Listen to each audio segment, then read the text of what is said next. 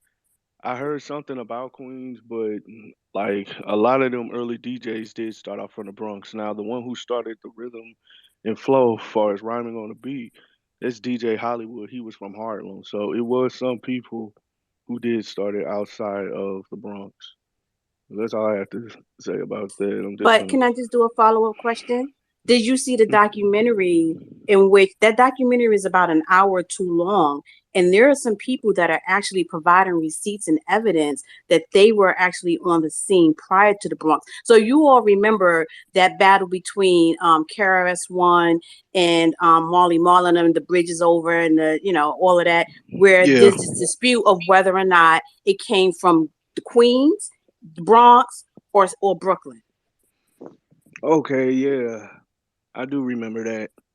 Yeah, I do remember that. I forgot about that. Yeah. Also, also, that was what it was about. Yeah, I this know is about huge the. beef for whether or not people. Oh, I'm sorry. I'm so sorry. Oh nah, it's alright. You good? Shoot. Oh shoot, I kind of forgot about that, but I'm not exactly sure. I know what you're talking about, but I didn't know that it was over where hip hop started. I thought that it was just a beef that they was just having, like, between their hoods. But yeah, I didn't know that part. I knew about the early parts where some of them early DJs started, but I didn't know that they were having a beef about where it all like really, really started. But that is interesting. So Yeah, if I find a documentary, I'll post it or I'll send it around. But I think I keep saying Ralph McDaniels did it, but I know him and Nas did something. I think last year, the year before last. But there's a documentary where they, because I had never heard of Grandmaster Flowers, and his story is sad, but it's a story that needs to be told. And it just goes into all these folk from different parts of Brooklyn. I think out in the east, down in Farragut. Oh, I'm calling out different neighborhoods of Brooklyn, and then Queensbridge. Queensbridge is like do not dismiss and diminish our role in all of this. And KRS-One did come out hard, swinging at Marley Marlin. What's his name? The bridge that did the bridge. But yeah, it's a long brewing beef in New York City on whether or not hip hop got its start in the Bronx or not. The Bronx just seems to be the more popular opinion of it. I'm biased. I'm from Brooklyn. So I yeah, discredit the Bronx, but I have no real reason to discredit them. I was a young kid when hip hop really came on the scene in the a 70s. lot of And with them that, I'm early done. DJs who started it came from the Bronx because when Disco King Mario, they all came from South Carolina. Even Coke La Rock people came. Nas from South. I'm back, y'all. I'm back, y'all. Yeah, I had to go out there and do my thing. Everything's good, but yeah. So I want to keep it on Yeah. what we talking about. All right. I Wait a don't minute. want to Hold on. get I don't want to get too deep into New York because to me, the way I diagnose the problem is that's the issue. We spend too much time focusing on New York and not Black culture. We don't do this with jazz. We don't talk about jazz and just say, "Hey, was it in Trimmy that jazz came up, or was it over there?" And no, it just came out jazz. Now Black people do it. We don't do that R&B. Like Isn't R&B, that part of the problem with Latinos? They feel like since they yeah, have been living in New York that right. they own the culture Thank there. you. That's it, and that's exactly what we do when we get it. Because a lot of you came in here a little bit later, but when the room first started, it started to dive into a lot of New York talk, and that's cool. I respect it. I respect New York, but New York gets far too much attention when it comes to hip hop. Way too much attention. Is it the catalyst that sparked things? Hell yeah. But if hip hop stayed the same as it was in the 1970s in New York, it would have never grown and evolved. It's the reason why it stayed regional for a long time. It took a long time for the rest of the country to really because it took everybody else getting their own hip hop scene, and then by the time you get to the '80s, you got you have another a second generation of refining the sound. So it's the evolution that is the reason why we fell in love with hip hop. We didn't fall in love with hip hop at its genesis the same way we fell in love with its genesis. When James Brown came out with Papa Got a Brand New Bag, that was the first funk song. That was a hit right away. It wasn't something that had to incubate for 10 years to get national attention. The first song that came out hit, and it caused a movement to where every other song that came after it was a hit too. And then you started, but you don't focus when it comes to funk. We don't focus on, well, James Brown was the first, so it must be South Carolina. And then no, we have funk. When it comes to disco, the first disco song ever comes out of L.A. The L.A. is the place that fostered rhythm and blues. There would be no R&B without L.A. and the 9 record companies that was created here in L.A. in 1946 that make the sound what it is today. But we don't. Why? There's one common denominator. Whether you're from Harlem, Brooklyn, New Orleans, Miami, if your great grandparents spent a little bit of time locked up in slavery in the 1800s, we all family. So whether the Bronx did it first, whether Brooklyn did it first, only people that matter to is niggas in New York. Don't nobody else really give a fuck. I'm just being honest. The same reason why, like, as an LA person, I'm not going to bore you with the details between Inglewood and Compton. To us here in LA, it's kind of interesting. You know, the Mac 10s, Inglewood niggas versus the Compton niggas versus outside of LA. Yeah, let's just be honest. I don't give a fuck. Do you? You don't. You really don't. The common denominator is we black. And wherever black people lay is where the music thrives. And in Detroit, the music sound this way. In Chicago, the hip hop sound that way. In LA, the hip hop sound this way. And in the Bay, hip hop sound about 100 different ways. That's what we got to keep the conversation focused on. Because when we get into whose project did what, now here come the Latinos talking about we were there too. I stayed in the Marshy projects. So I created hip hop too. That's when we get in all that bullshit. Man, so respectfully, salute to New York. But when it comes to black music, and Mikhail hit on something earlier about it being cultural. New York, y'all don't own that shit. You don't own it. Now, especially when you look at the people who you look at as the people who created it. They immigrated from the South, from South Carolina, and you don't own it.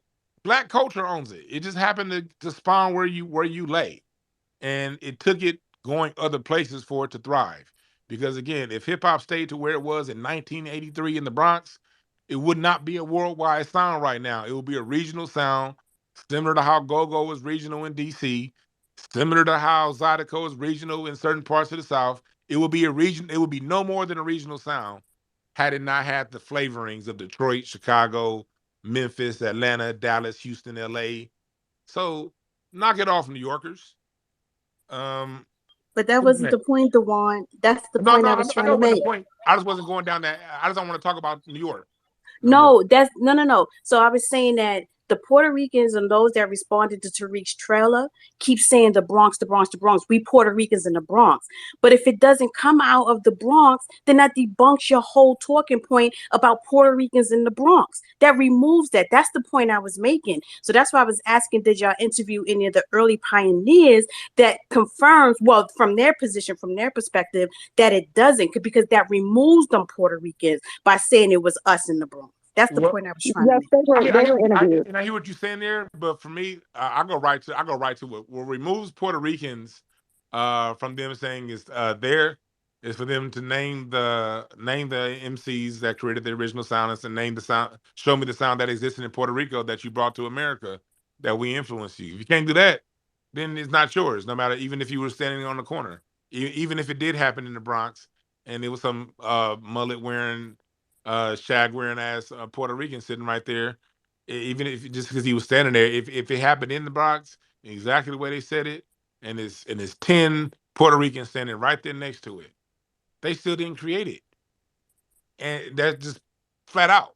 And then whatever Puerto Ricans that were there, they were doing what they were imitating the black people. That's where we win. We don't have to get that. Now, I hear what you're saying. It is interesting to find out what the details is, but if we do that, then we're allowing them to dictate the questions and dictate the pace of the argument. You never win a discussion when the people you're going at are asking and dictating the questions. You win arguments when you dictate the pace of the argument. It's like sports. You have to dictate the pace of the game. They can't ask the questions. They don't matter if you don't have the right to ask the questions. I got to ask you questions. And if you can't answer these questions, that's where we got to be. We got to be flat out like that as a culture. We got to be the ones asking the questions because in any kind of debate, the person, no matter what, it doesn't matter what the person's saying. The perception of the person asking the question is that's the perception of the person that's winning the argument. Whoever is asking the question is winning the argument. Whoever's following behind, you could be answering every question right. You could be debunking everything they saying. They could be lying. They could be bullshitting. But if they asking the questions and you're answering the questions, the perception is going to be that they're winning. So we can't answer every question that they throw out there. Fuck their questions. That's what we got to get at. That's what I'm trying to say. But Nikki, who's next? I know that Sage has been up here for a while, and it looks like some people just didn't raise their hands, but some of them can't raise their hands. So that's what I'm hearing in the back channel. But it looks like Sage has been sitting up here waiting the longest. So let's let Sage go. Peace to the family. Go ahead, brother Sage. Y'all got me good, brother? Yes, sir. Go ahead, brother. Kind of got you on the speaker. So, you did say some wrong things up here, Brother Dwan. I have to correct you. First of all, Puerto Ricans did not create reggaeton. That was actually created by Panamanians. No form of music was actually created on that little island known as Puerto Rico. So that's why they want to latch on to this whole hip hop thing. That's why they play that shit. Oh, okay. Yeah. They didn't create anything. That's why they're trying to latch on to this hip hop movement. Now, you got to understand something about New York. Y'all already know I'm born and raised in New York. Now, New York, the term hip hop was just coined in New York. Hip hop was going on all over the country in black culture before it was coined the term hip hop.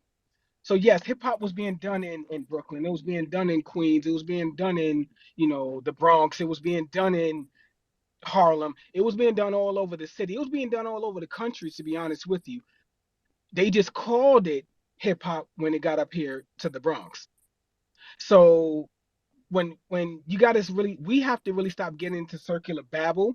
People saying that, oh, okay, because Joe Conzo took photos, that means he's a part of the culture. No, that doesn't make any sense. And also, when you look at hip hop is a genre that spawns out of other music forms. So to say that you created hip hop, you're basically saying that you created funk, you created jazz, you created these other forms of music that they cannot stake claim to. The parties that used to happen in hip hop back in the early 70s was basically a reflection of us having family reunion kind of vibes. So when blacks get together, specifically in this country, because again, you can't really have a family reunion if you're Jamaican, if you're, Puerto Rican, if you're from these other, cultures outside of the country, because you don't have family here to have a family reunion. When we have our family reunions, we get together, we play a lot of loud music, we dance. Doesn't that sound like early stages of hip hop? So when you're talking about like hip hop, specifically in New York, that's where it comes from. We played a lot of James Brown. We played a lot of break beats. I don't know where this whole Jamaicans and Puerto Ricans. My question is, hip hop makes more money today than reggae and than reggaeton. So let me know, where in these other countries are they still creating hip hop? Because it's way more lucrative than any of these other music genre forms that you're speaking of. So again, if Jamaicans created hip hop, where is Hip Hop Avenue in Jamaica? Where is Hip Hop Avenue in San Juan? Again, we have to get out of the circular babble. People want to feel like they contributed something. And it really falls on us, because again, we're now asking, what do people contribute? How do they help us in the long run in America? And ever since Hey, that, Sage, I got a question for you, brother. yes, Because brother. you from New York. Yes, sir. Music has a flavor to it. Yes. I got a question. You from the birthplace. We all respect that and love that. No, I'm not from the birthplace, brother. I'm from the place that it was coined hip hop. Yeah, the coin. But what I'm saying is this. My question is, have you ever tasted Goya powder in your hip hop? That's my question. Only when I listen to Big Pun or but to answer that question, no, there was no Goya. No. Never that. Again. I look at it like even no, because when we play our music culture, we play our music to cleaning the houses, right? Correct. So Specifically on so Sundays. when I Yes. when I hear hip hop, when I hear Outkast, when I'm listening to Outkast, because I don't get into regional battles when it comes to hip hop. Good music is good music. I listen to Outkast 20 times before I listen to NWA, and I'm from LA, you know. But whether I'm listening to Outkast, the Goody Mob, whether I'm listening to X Clan or Wu Tang, all of those music I'm listening to, I smell Pine Sol, not Fabuloso. That's what all I'm trying to say. And I eat. Yeah, yes, I will do, mommy. Sorry about that, y'all. It's my mom. And I eat, and I smell, macaroni and cheese with that too. I also smell, a lot of collard greens with that too. But don't laugh, ma. But love you, ma. Have a good one. I was spending the day with my mother. I'm sorry, y'all. So that woman made me. Anyway, so what we were saying, brother, what you're talking about is there's no one that can influence our culture like us. Why are you doing that? There's no one that influences our culture. There's no one that touches our culture the way we do. So again, brother, when you're talking about who contributed, taking photos of something does not contribute. But you brought up a great point, brother Dwan. You brought up Outkast. Outkast's music does not sound like New York music. The Bay Area's music, hip hop, does not sound like New York's music. So that lets you know it's not a New York thing. And again, this is a person that was born and raised in New York. I hate when people try to just narrow it down to New York. And they only do that so that they can tether these other people onto it. Hip hop is an American thing, specifically Black American thing. It's not a New York thing. Because if that was the case, Houston would sound like New York if it was like that. When the Puerto Ricans rap up here, Big Pun, Fat Joe, whomever, Noriega, whoever you want to name, they sound like us. They don't have a specific sound that they bring to hip hop. They have not contributed anything to hip hop. Maybe they were out there selling the iced teas or something when we was having the parties, but I mean, they gonna give credit to that dude too. There was a lot of Puerto Ricans out here selling iced teas. Yeah, they still do that to this day.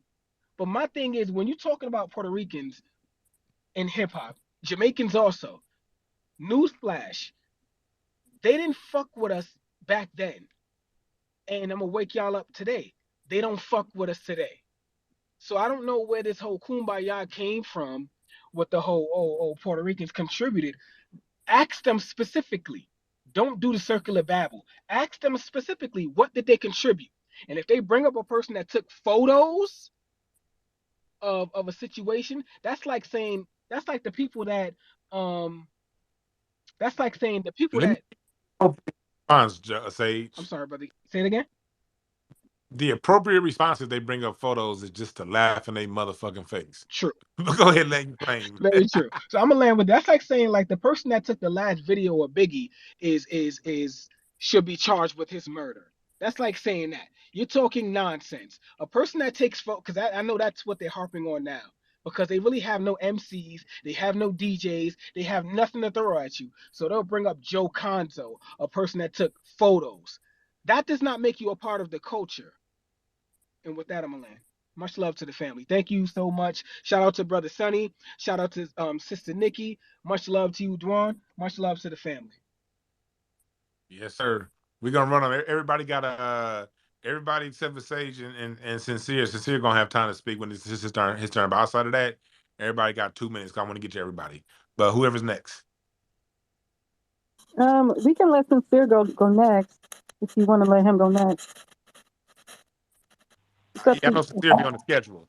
Yeah, Sincere, I you know want to he go? is. He's very busy. Let's Go ahead. let Sincere go next. Yeah. I appreciate that. I'm gonna be very quick though. I'm actually already got my broadcast set up to go in on the same topic a little bit later on this afternoon. But what's going on, Dwan B, Nikki the God, everybody in the room? How everybody doing?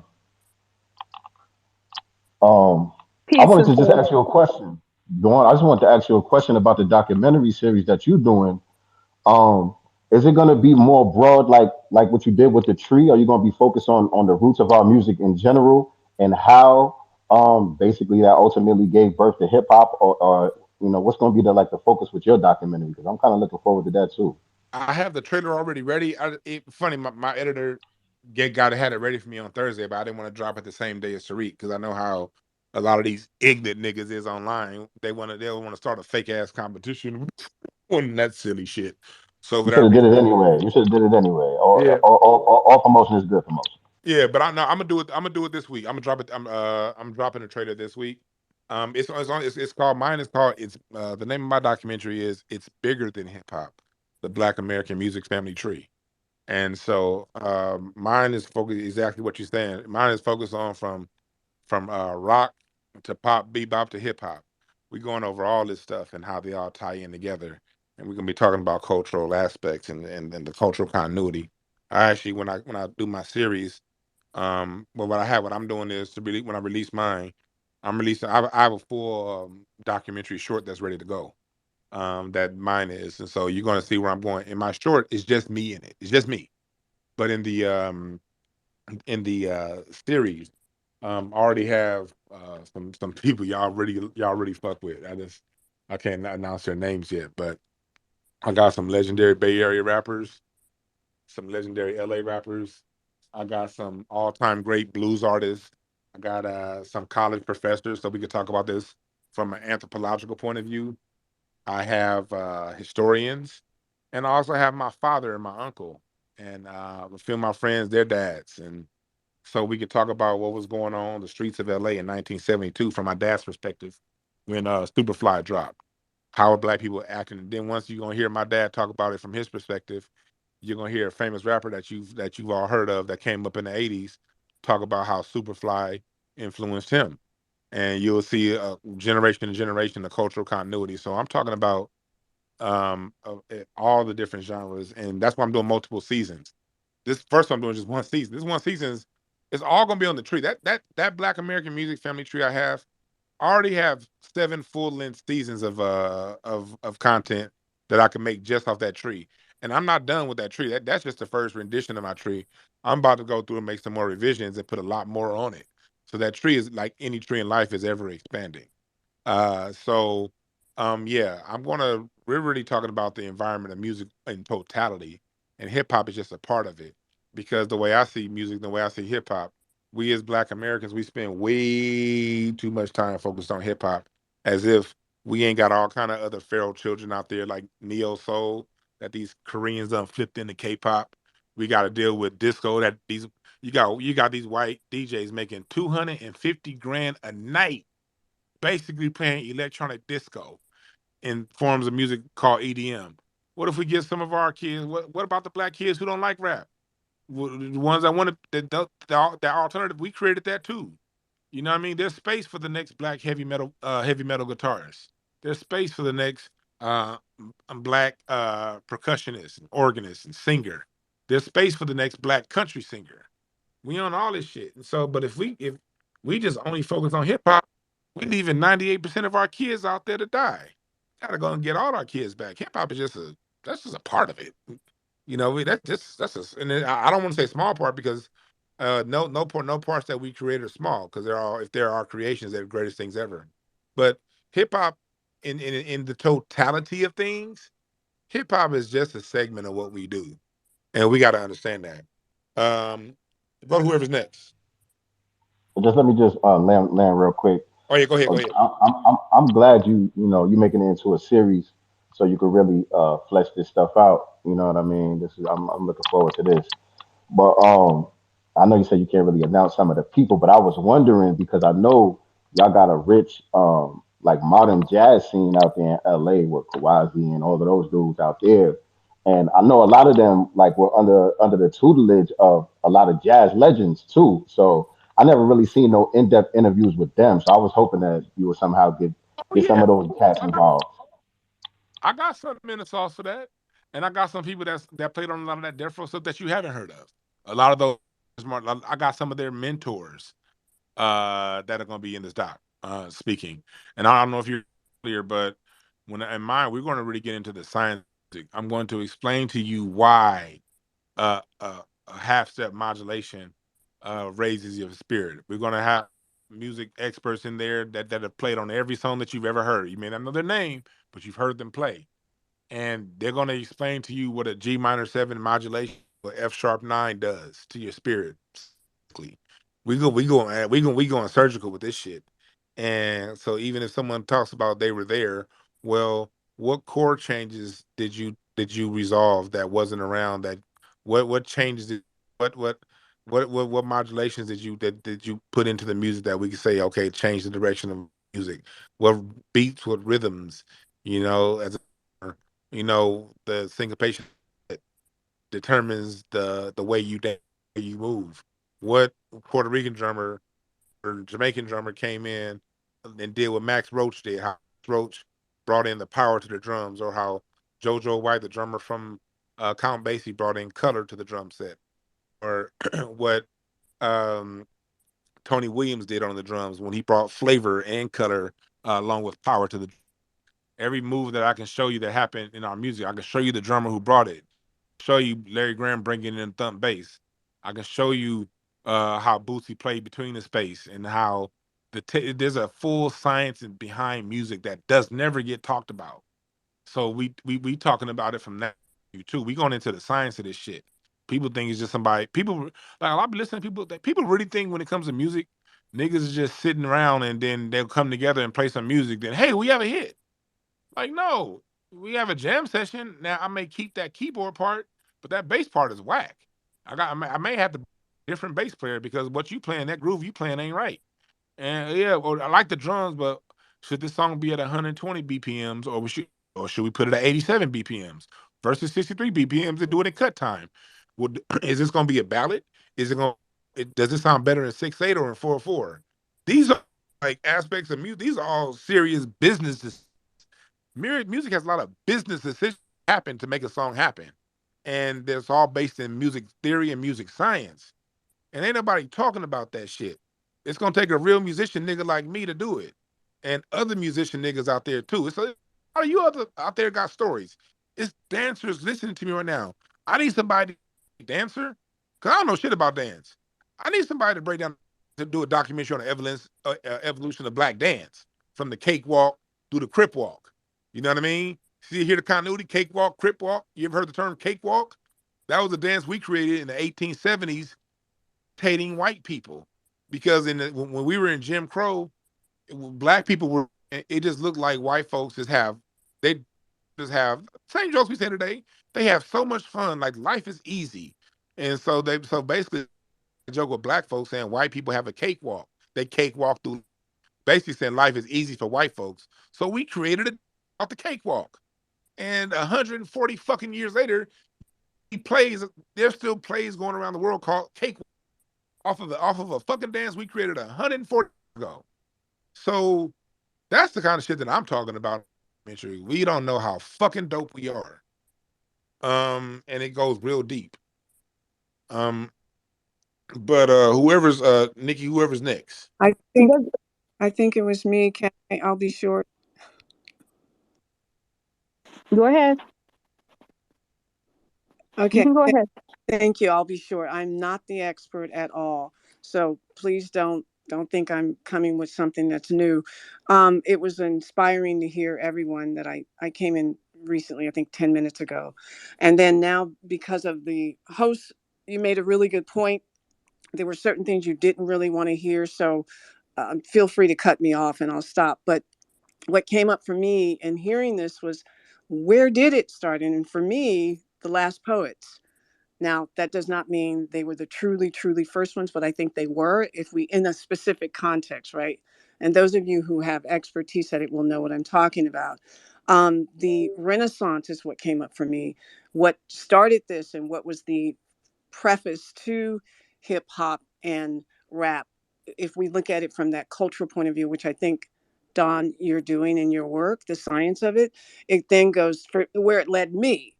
It goes to the new Negro movement as one movement, the Cotton Club. And yeah, I know we go back to Harlem. I think it's hard to stay away from that because of the history and the roots of it. But you mentioned it earlier, Louisiana, Detroit, and I could go on. So I hope that helps the context of this, but I definitely think that it is needed to get more work out there that documents what folks of us have done in America in that specific context. And I do think looking at the whole picture, the physiology of it, the psychic part of it, the language, And that's a book for everyone. So if everyone wanted to take one angle, it's doable, it's possible. And I think that will help map it. And I think it does need to be mapped. And I don't think it's about competition in that context.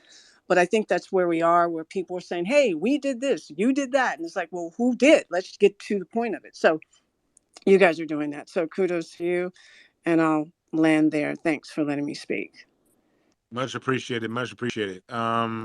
Yeah, you're right. It's we got to see it from a wider point of view, and that's what we're trying to do. Who's next? FBA Trey. Yo, what up? FBA Trey. What up, Nikki? What up, Big Juan? What up, Sonny? Man, just somebody brought up a good point about the nigga who took the Puerto Rican who took the photos. Um, Something I was just thinking about a few years back. It was brought to light that the dude who took all the photos from the civil rights movement was a damn FBI informant. And keep in mind, this was in the early to mid 70s when this hip hop shit was going on, first kicking off. And dude just going around taking pictures and shit like that. He could have been a Fed. I just wanted to put that out there. That's a good point because Alex Haley, the biographer, these different people who take photos, they often are. But I'm not gonna. I'm gonna get right to the next person. But let's just be clear. Joe Conzo wasn't the only person taking photos. I'm sure all you gotta do is go into different people's family. It's New York got better photos in a family photo album. All you do is all you gotta do is if you want some photos, just an FBA. Now, Fat Joe won't have photos because his family didn't appreciate the culture, so they weren't going around taking pictures. You know what I mean? They weren't doing none of that. And so, but as far as us goes, we won't necessarily taking pictures to document it. We were taking pictures because our cousin Pete was in town from Texas. And so there's a picture in 1975 at a party because I'm pretty sure there are hundreds of black people who are cousins from South Carolina, North Carolina, where Georgia, up for the summer. And hey, let's go and take some Polaroids. So the history is documented. Just go and ask somebody. I'm sure Sage, you're from New York. I'm sure you got family members and other people that you know that got pictures of what was going on at that time somewhere in the photo album. Um, but let's go to whoever's next. Dwan, real quick, brother. You're absolutely correct. Joe Conzo wasn't, but the only person taking pictures. But peep this, he was the only Puerto Rican taking photos. That's why they hold on to him. You understand? So there were plenty of foundations out there taking photos. Joe Conzo was the only Puerto Rican because it was known as jungle music at the time. But now we all created this quote unquote jungle music. With that, I'll land. That's for you, brother. Yes, sir. Go ahead. Whoever's next, Nikki. Okay, that'll be Wesley who's next. And if you've already spoken and you're not, with all due respect, and you're not Sage or someone like that, with all due respect, can you please drop yourself down because other people would like to get back up? So, yeah. All right. Thanks, Nikki. How you doing, Dwan? Got a quick question for you.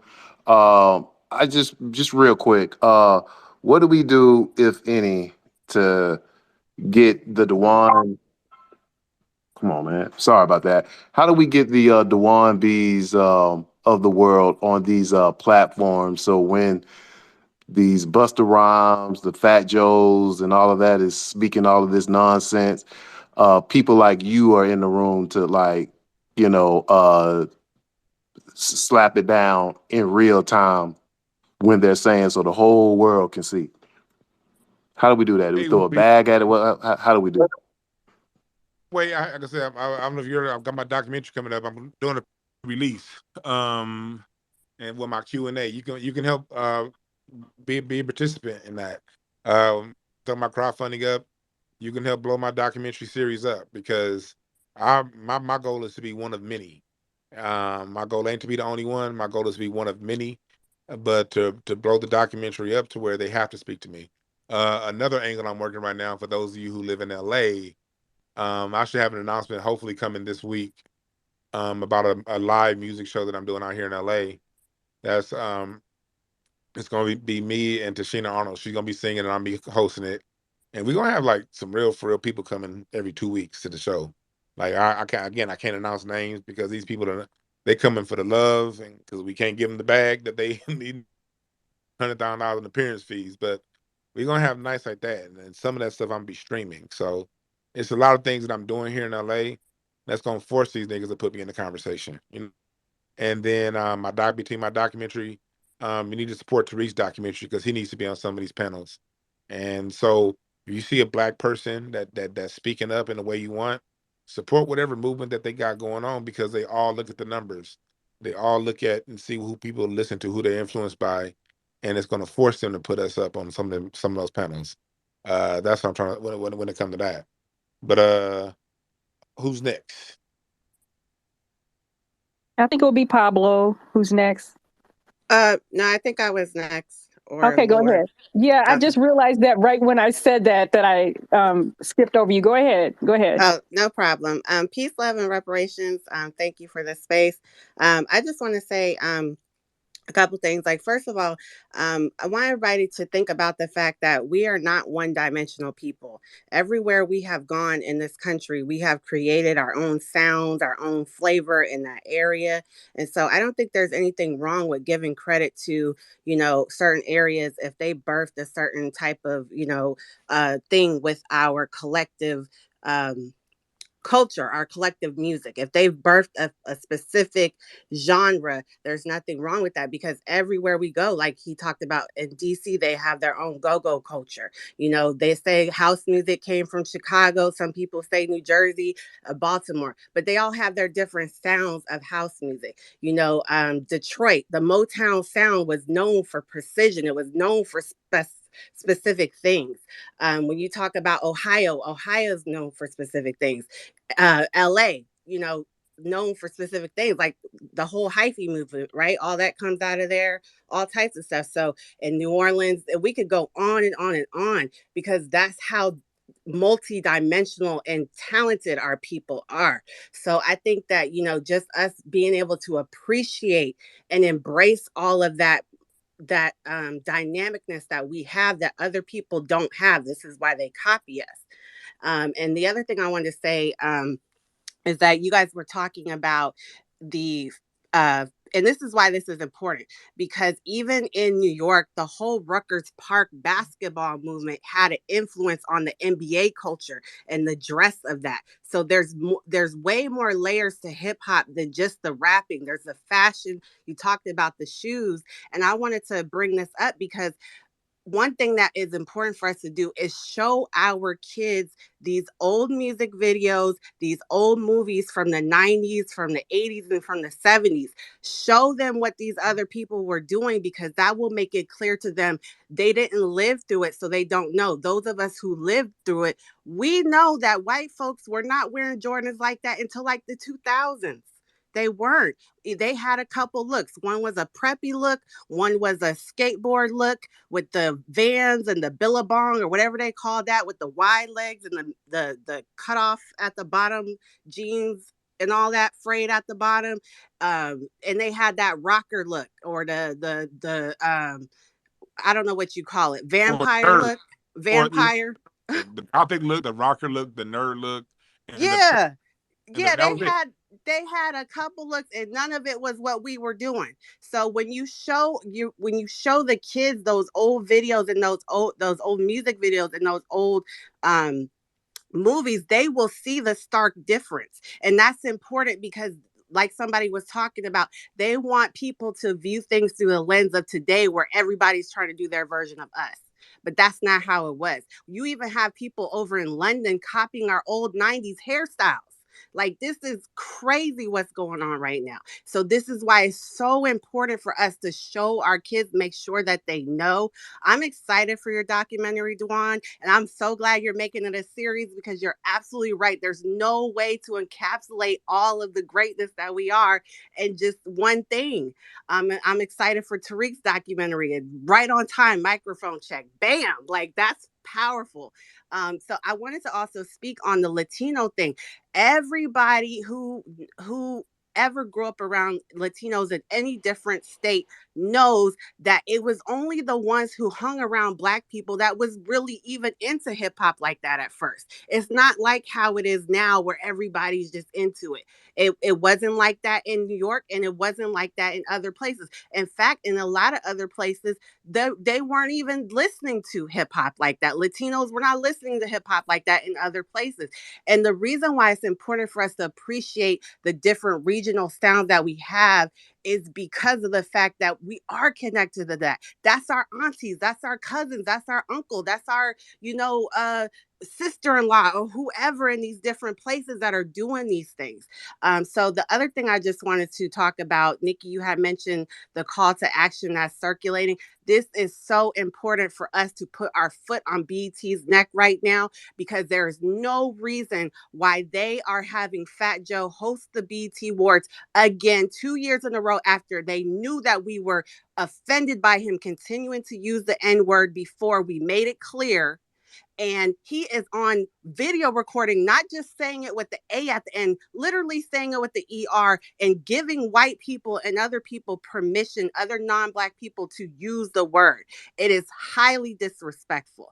And he even has an air of arrogance to say who's going to tell him to stop. He's been told for over 15 years that it's offensive for him to use that word. At this point, the only reason why you want to use it is because you probably have underlying racist behavior. This is the other thing that we need our people to understand about Latino culture. Latino culture is steeped in anti-Black racism. There's videos that talk about the genocide that took place in Latin America against melanated people, the caste systems that they have going on. And so we have to be on BET's neck to say it's absolutely unacceptable that you had him hosting again.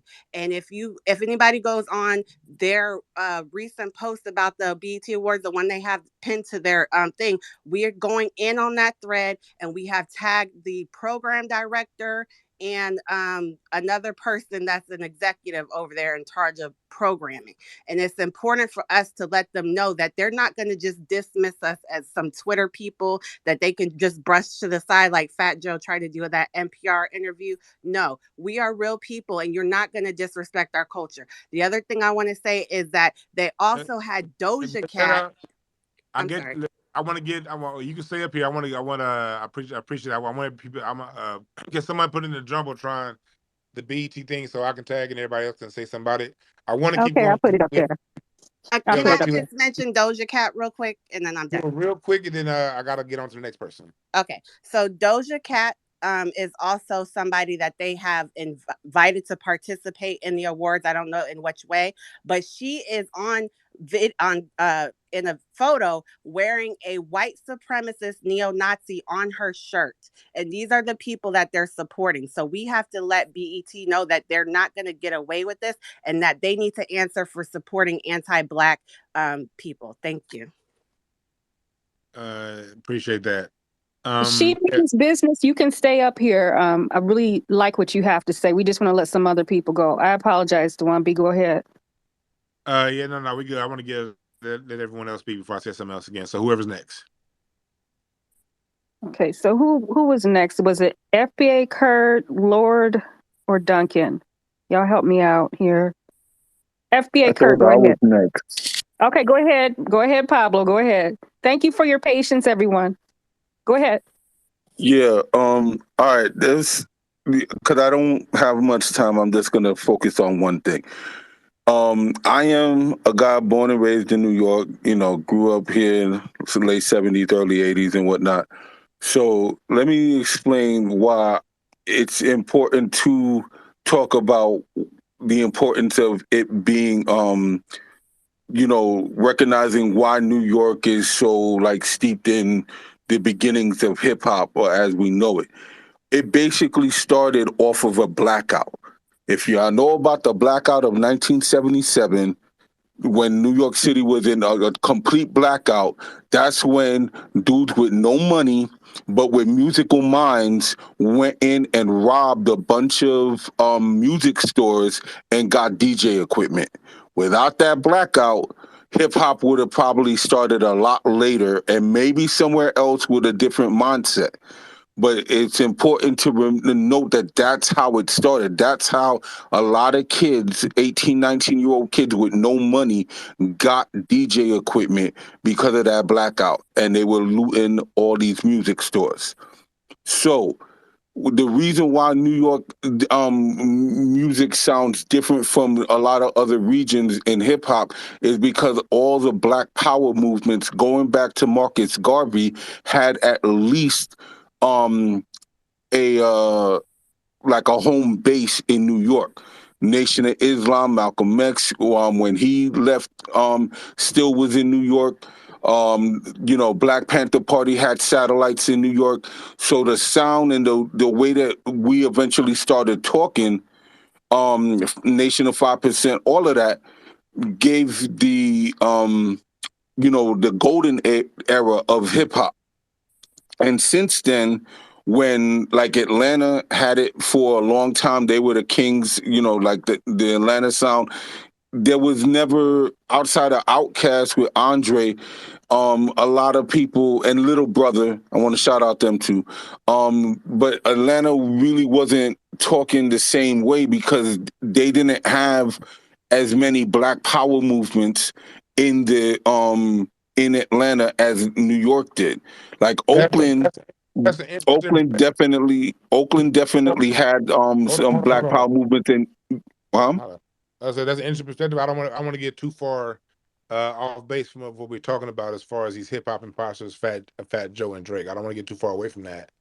No, I But understand what you're saying, but I'm saying that because you're talking about stuff being big. one thing it comes to when you gotta realize when it comes to music, music is a sonic interpretation of your environment. So every sound has its own sound because every city has its own groove. New York is full of trains and there's tall buildings and it's loud, so the music is going to mimic that. Versus LA is wide open and sunny, so it's going to be a little slower, more laid back because that's the groove of LA. Versus Detroit music, when you're talking about the early Motown sound, they had a pace to it. They usually played four on the snare instead of on the two and the four. Had an assembly line pace because the majority of the musicians that were musicians from Motown worked on the assembly lines in Detroit. So nobody's special. That's all I'm trying to say. Everybody is playing the music that mimics their environment. And just to clear up, remember the Black Panthers actually got started out here in Oakland, and and its biggest base outside of Oakland was L.A. and Chicago. So there's no one's Mississippi had during the 19. If you could read a book called "We Will Shoot Back," you find out that between 1955 and 1965, Mississippi had over 100 armed revolutionary armed militias that was protecting the Black Power movement. So after that one time King and them got their ass whooped in 1959, 1960, 50, I'm sorry, 57, the people in Mississippi armed up. It was only one group of people who were nonviolent, and that's Dr. King and his folks. Literally everybody else had guns and there's resistance. So we have a culture of resistance, whether you're talking about LA, New York, Chicago, Atlanta, Memphis. It's just that white folks don't talk about it. So we don't want to get into the pissing contest between, and that's what I try to avoid when we have these discussions on music.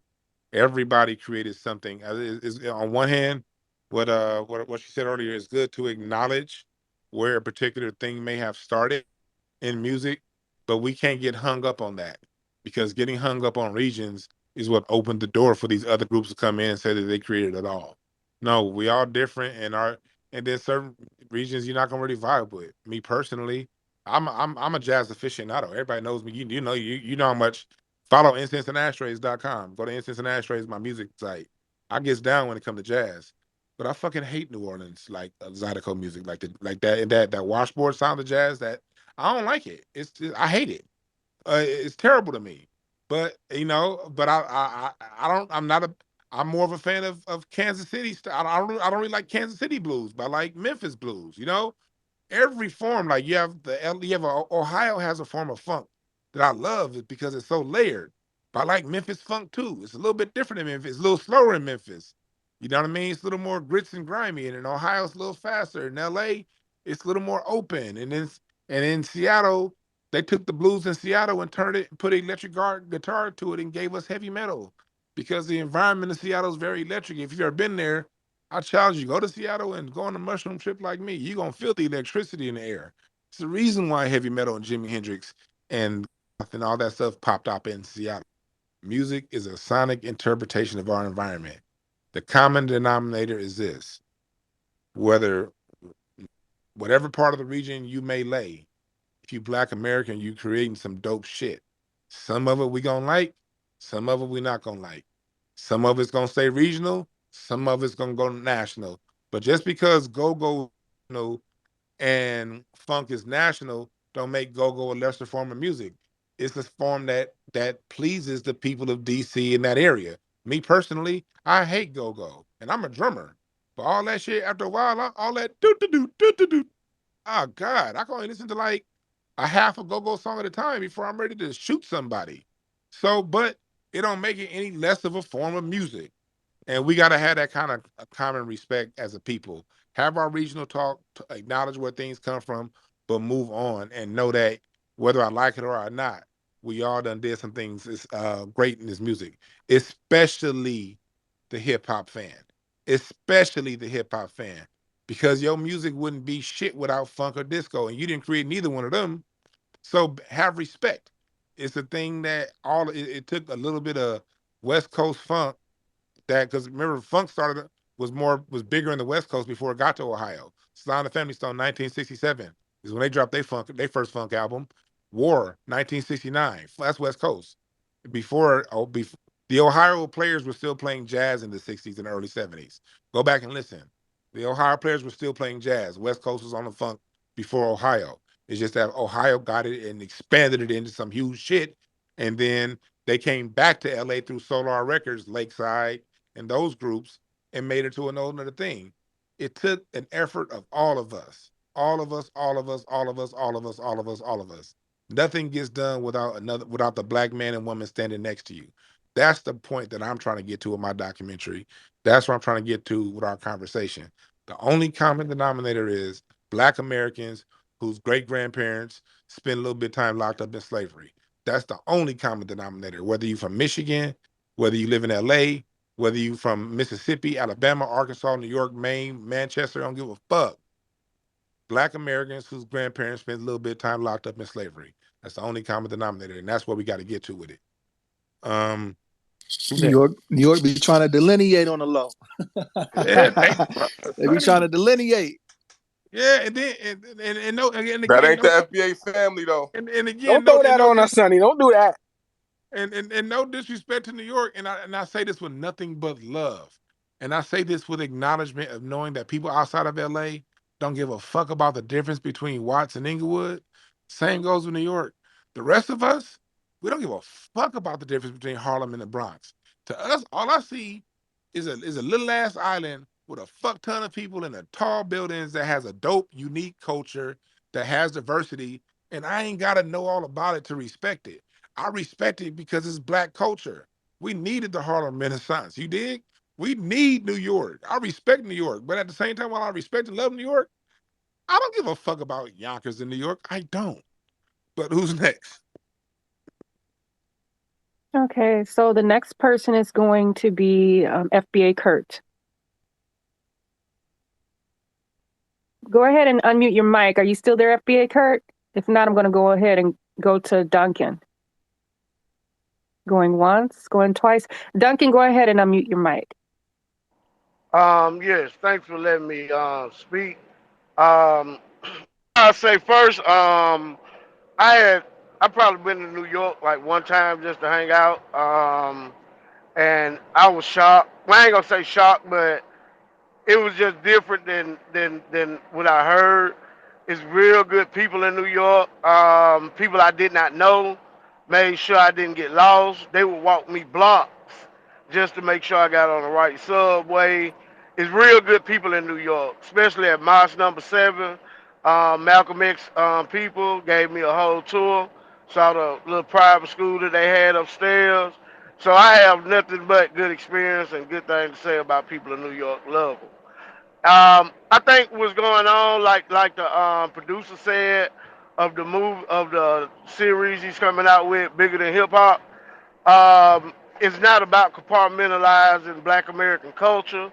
A lot of times people get caught up into that, and because of pride, and I understand that, and New York does have a right to claim hip hop, because that is the root and the birthplace of hip hop, but it's a question of which came first, the chicken or the egg.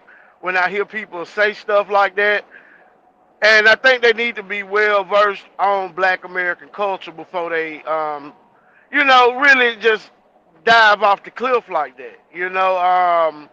The Jubilees, the gospel group, the Jubilees, was rhyming on beat. Like rap, dig my rap. You see what I'm saying? That's part of Black American Ebonics. Pig Meat Markham, Louis Armstrong, all was rhyming on beat or rapping on beat.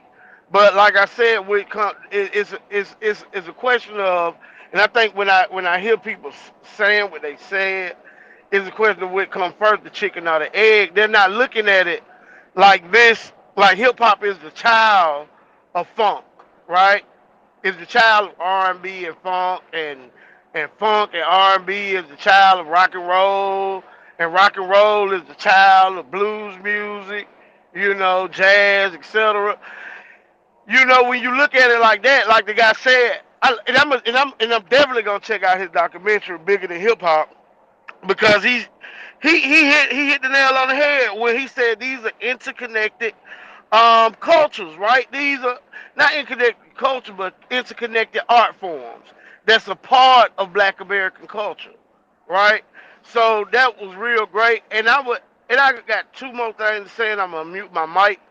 One thing I would say that a lot of things when the Cubans or the Puerto Ricans or the Caribbeans try to say that they had any like they gave us hip hop or whatever.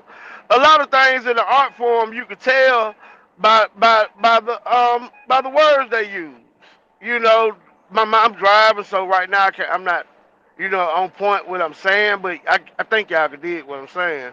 But the words they use, right? Yeah. Like you don't hear any Caribbean slang words in early hip hop. You don't hear any Latin slang words used in early hip hop. So like even the lingo is not matching with their culture. So it makes no sense for them to say that. And I'm a mute up by saying that, you know what? I grew up around a lot of older people, and back in the days, Puerto Rican used to mean janky.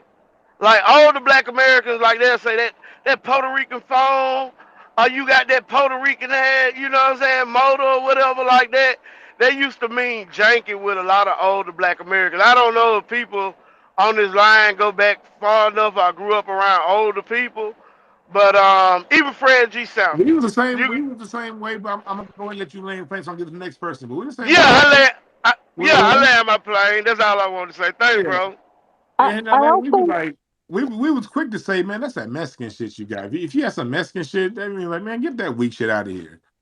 Uh, but we know, and we don't pronounce the X. No, I hear Mexican. That's that Mexican shit. But go ahead, Nikki. I also wanted to add that whoever in here was around in the 80s, and I was, if you remember, if you ever listened to your local radio station, and if you heard any Spanish radio stations, all they were doing was coverage, like covers of foundational Black American music. And it was all with a Spanish beat. This did not originate from us. Why were they still using the Spanish beats of doing the covers to our rap and to Hey, our Nikki. soul music? Why was it a Spanish little ting to it? Why Hey, was Nikki. if they Do you remember the Spanish version of "I Can't Stop Loving You" by Michael Jackson? Remember they released that one in '88. Esto lindule, taco y burrito, y pasta papusa. I don't know what the fuck they were saying. that makes me heated. because they act like no one's around to remember that. I was around and I remember that they were just copying. Everything was a copy and paste, and now they're saying that they created it. So, it's like an act of war what they're doing to us, and we got to gatekeep it. Hey, Nikki, to go on that point, ain't never been an English translation of a song going doonch doonch doonch doonch doonch doonch. Yo, my nigga, you ain't never heard a nigga rapping over no doonch doonch. You ain't never heard nobody. You ain't never heard Whitney Houston sing over one of them luchador beats, nigga. You ain't ever seen Usher go and say, hey man, give me a reggaeton beat to sing over. You ain't seen that shit. I mean, you ain't seen no covers or no. Have you ever? You ain't ever seen as much music as Jay-Z still. That nigga ain't stole nothing from motherfucking Tito Puente. Nigga is as many songs and careers as Beyonce has crushed. She ain't never crushed a Latina's career. Beyonce crushed A. Marie's career, not Consuelo Gonzalez or nothing like that. So it always come back to us. Who next? Okay, Different was next. Unmute your mic, Different. All right. Y'all hear me? Yeah. I'm sorry about earlier. I don't know what happened. I got a call and somehow it kind of messed up my, to my connection. No, just go ahead. But you're fine. Go ahead. All right. Well. Oh yeah. Also, if everybody else is keeping under 2 minutes, but go ahead. All right. Plus, like the thing that I wanted to say was it was the Hip Hop Awards was like last week or so ago and didn't even know. It's like it's so whack now that a lot of people is not really paying attention to hip hop no more because they done dumbed it down so much. Like it just got down horrible, and it's just not even hip hop; it's R&B as well. It's just these genres has been dumbed down. So I guess now it's dumbed down so much. Now you got a lot of other people trying to low key come in and try to scoop it up. But it's all I wanted to say about that. Like it's the hip hop award was. You're right. It's all the way down. They say hip hop is the sales are down 40% in hip hop, and we see what's going on in R&B. Yeah. Just look at what the number one. The number one record now sells 60,000 units when it used to take you 600,000 to sell be number one. But, yep. So like it's just going way down. I didn't know. I didn't know that the award was on because it's this one girl was bragging saying that she had the tickets to the hip hop awards, but nobody didn't care. Like she barely got likes for it. Like because that's the evidence to prove that it ain't working. Yep. But I'm gonna get going. I want to close the room out in the next 30 minutes or so, or 30 minutes or less, hopefully. All right. So I'm gonna cycle everybody on in here. Thanks, Different. All right, yeah. Okay, Najee, and then Willie Dynamite after Najee.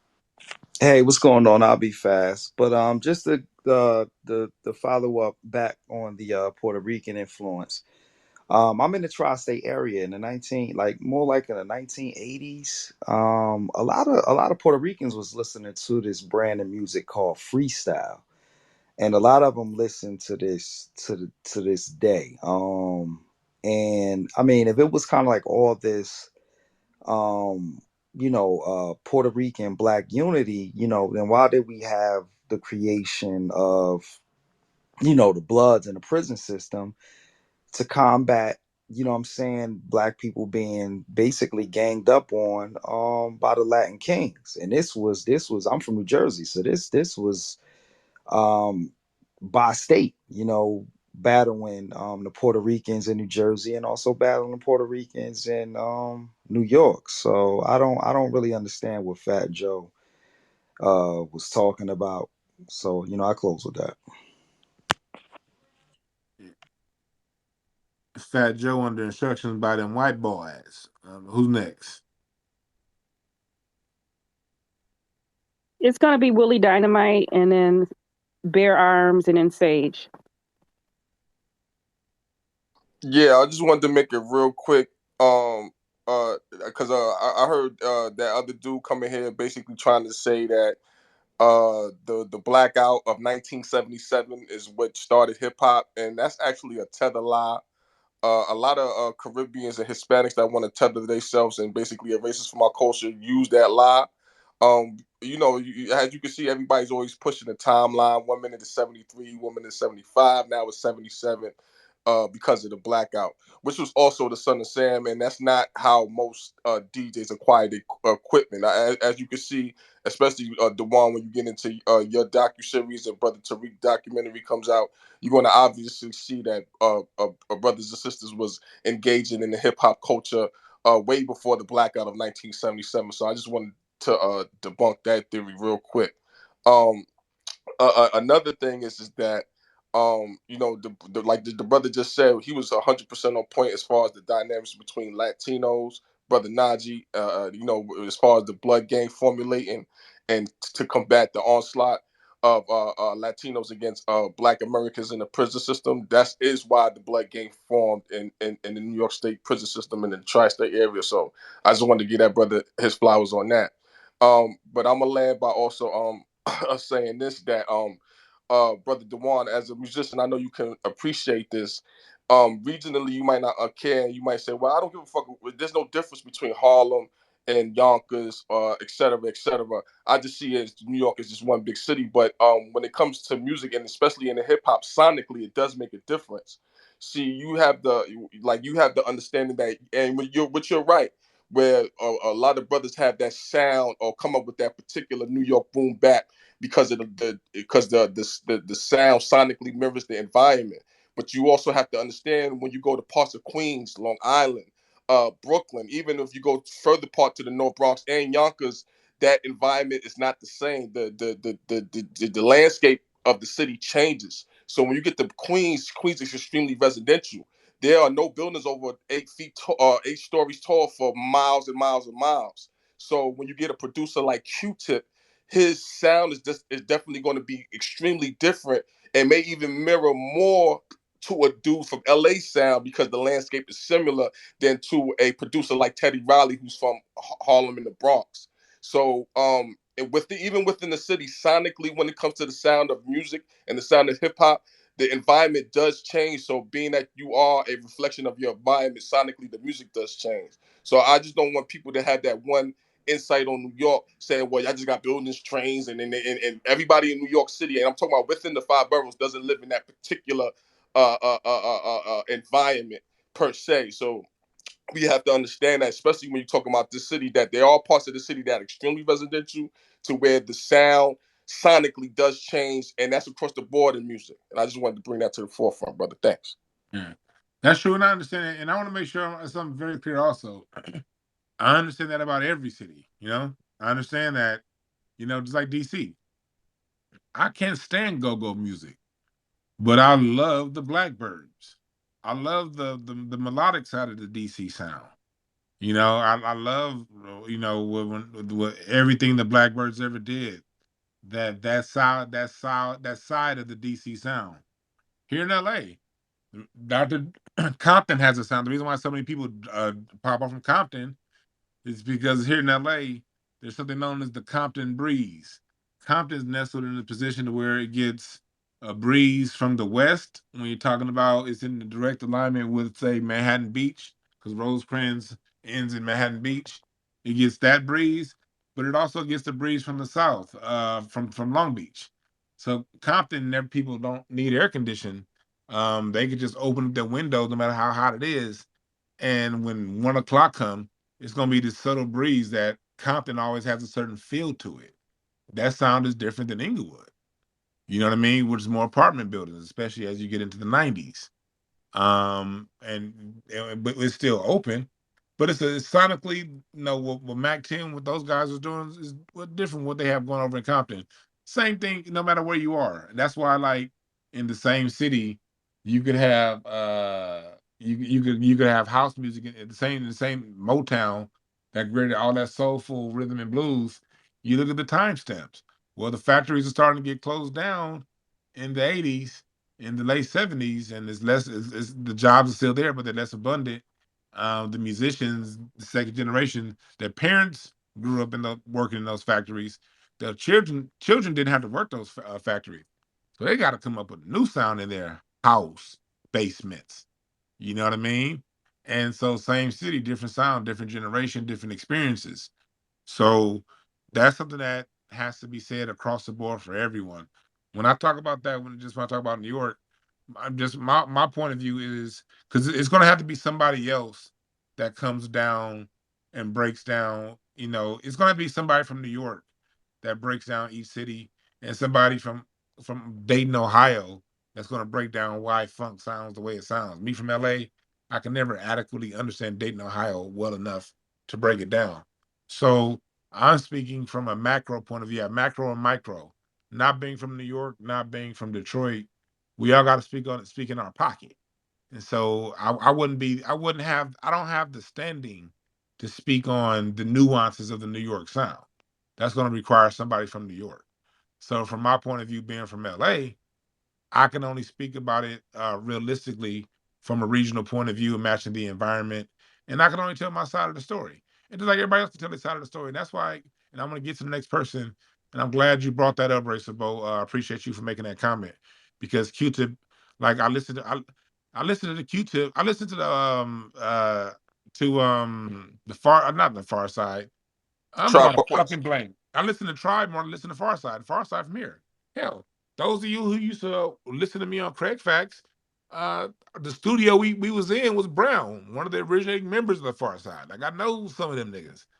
But if you give me 20 chances to play something, 19 of those 20 times I'm going to play um I'm gonna play Tribe over Far Side. You know what I mean? Because that's just my feeling. I don't too much get into regions when it comes down to music. I like what I like.